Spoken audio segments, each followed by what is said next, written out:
Ka'alayim la Yahal Bashim Haushai, Bashim Raka Kodash, Raka Kodash, Slakin. All praise to the Heavenly Father, in the name of Yahweh, and His Heavenly Son, in the name of Yahushai, who only came for His people, the Hebrew Israelites, which are mostly Negro, Latinos, and Native Americans. And some of the confusion faces, which would be the Israelites from other that look like other nations. And today, I would like to not just show you something, but I'm going to share with you the process,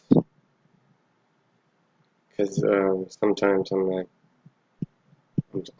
studying or I'm working, and it's like, man, I always think, and it's just a demon, doubt demon. I always think, man, maybe I don't know enough about this subject, so I can't speak about it. But I don't have to be a full-blown expert on the subject just to get into it. So I'm going to show you what I do. Alright, this is first thing I did was think about it. Think about something.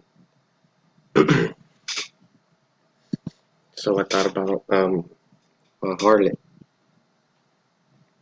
or Babylon the Great, right?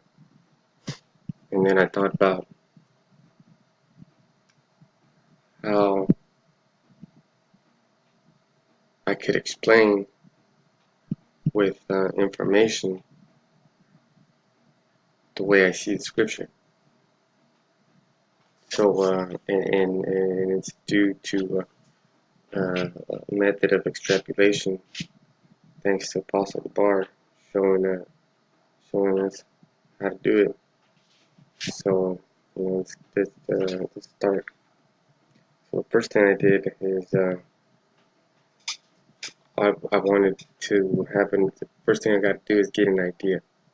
So the idea is, how do I translate the message of of why Babylon the Great, the mother of harlot, the great city, Sodom and Gomorrah. How do I get the people, the Israelites coming in, to understand that it's the United States? So then we got to get into the scriptures first, because first we read the scriptures. It's Revelation 17:1. And there came one of the seven angels which had the seven vials, and talked with me, saying unto me, Come hither, I will shew unto thee the judgments of the great whore that sitteth upon many waters. So we're going to read about the judgments.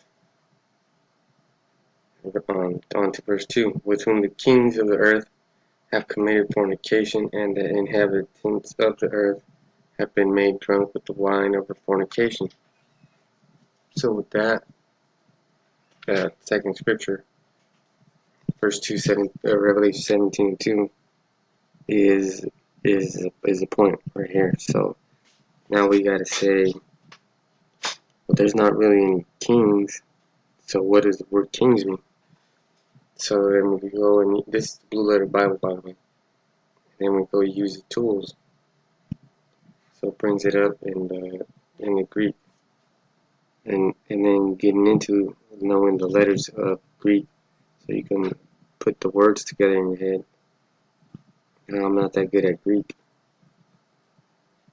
but it helps to understand something like that.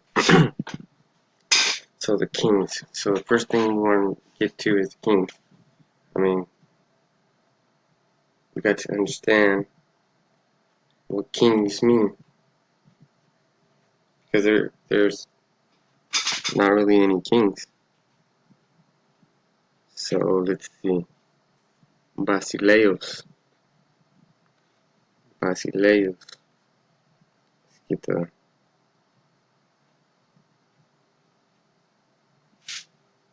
say anything. I see loose. Okay, I see loose. So there it is. See, the outline biblical usage tells you leader of a people, prince, commander, lord of the land, king, commander. Now, commander is a good one because the president of the United States is a commander in chief. Okay, leader of the people, that would be presidents of other countries,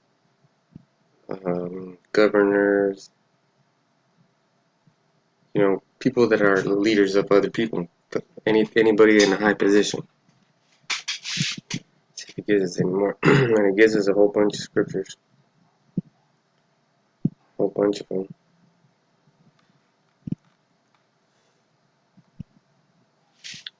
Alright. Dang it. I could have just got it right there. Let's go back. I'm going to go back onto that other page. It was the same page, but it was because I could still see what that scripture was saying when it was highlighted. When the little cursor, that little arrow pointed onto that scripture, it told me. So now I just gotta wait because this computer's acting crazy. And I've been having this issue all week. Not just this one, but with the computer I deal with at work. Revelation 16 and 14. For they are spirits of devils working miracles which go forth into the kings of the earth and of the whole world to gather them into the battle of the great day of Yahweh Almighty. So the spirits of devils, that could be the influence that these people have. And that could be, well, that is going to be that. Let's go back to it.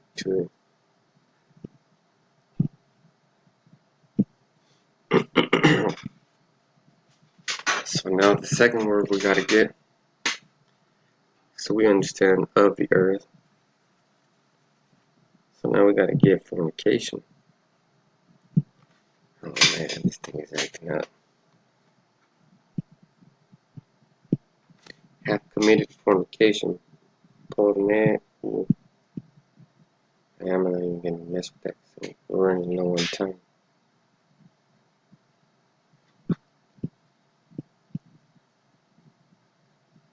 The outline biblical usage: to prostitute one's body to the lust of another, to give oneself to unlawful sexual intercourse, to commit fornication, metaphorically to be given to idolatry, to worship idols, and that's what this country does.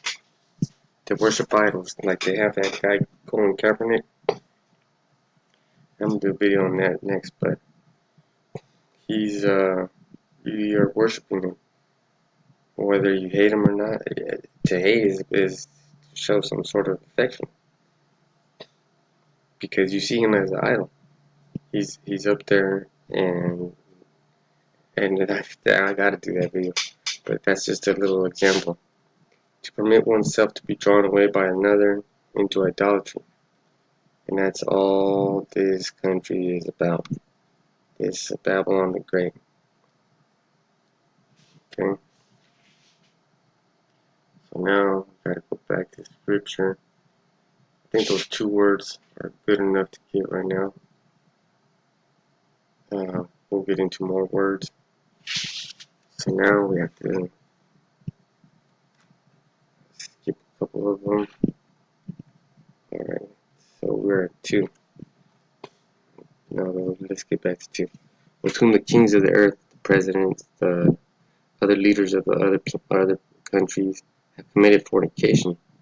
Business, pleasures. When you make a lot of money, it's always pleasurable, right? And the inhabitants of the earth have been made drunk with the wine of fornication. Everybody in the country and around the world wants to be like America. So now we're going to get the word harlot. Circa 1200s, late 1200, and surnames: vagabond, man of no fixed occupation, idle, rogue, And that's talking about what's the fucking name? Amerigo Vespucci, who named America. You know, that was his exact that Slovakia. That's what his occupation was, a vagabond. From Old French, harlot, harlot, vagabond, tramp, vagrant, rascal, scoundrel.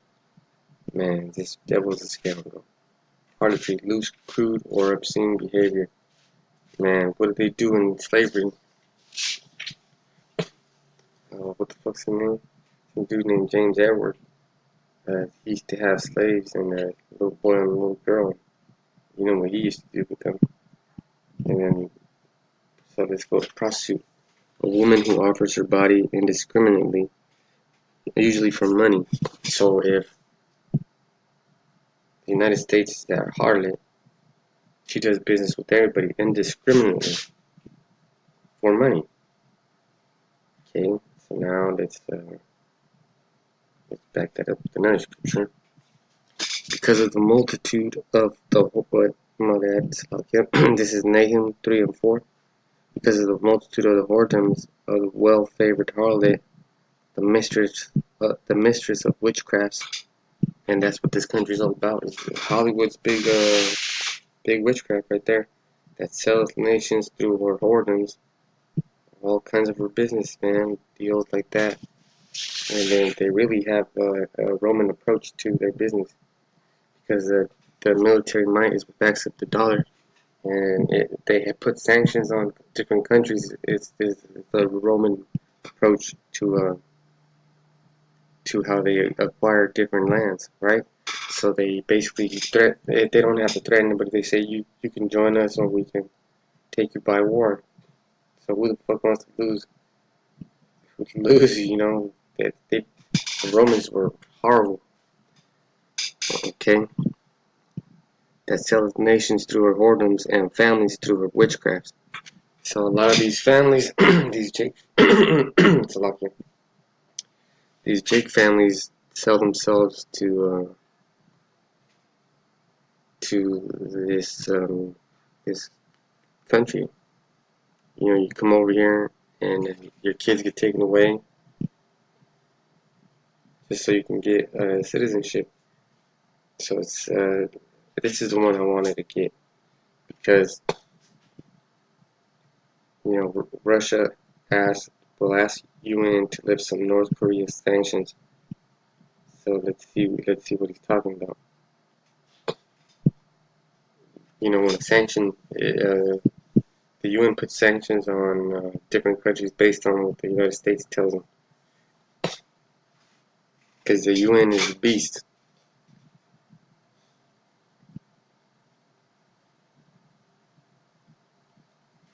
And so this is just going to be a real quick look at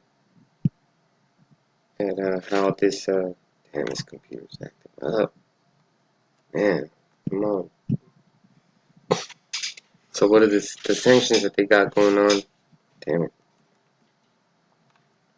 See, look at that shit. Alright, so North Korea has been subjected to a wide array of international sanctions imposed over here, or else we're going to tax you. You're going to tax more. You're going to get taxed more because you're not adhering to our. That's just a little thing. So now we got to make sure that we drive the point home. Revelation 17:2, with whom the kings of the earth have committed fornication, and the inhabitants of the earth have been made drunk with the wine of the fornication. And sanctions is the wine of fornication. And fornication is a business, and the kings are all presidents of the countries. Those are kings. So with that, I'm going to say Brak Tehao, Brak Tehao Shai, Brak Racha Kodash.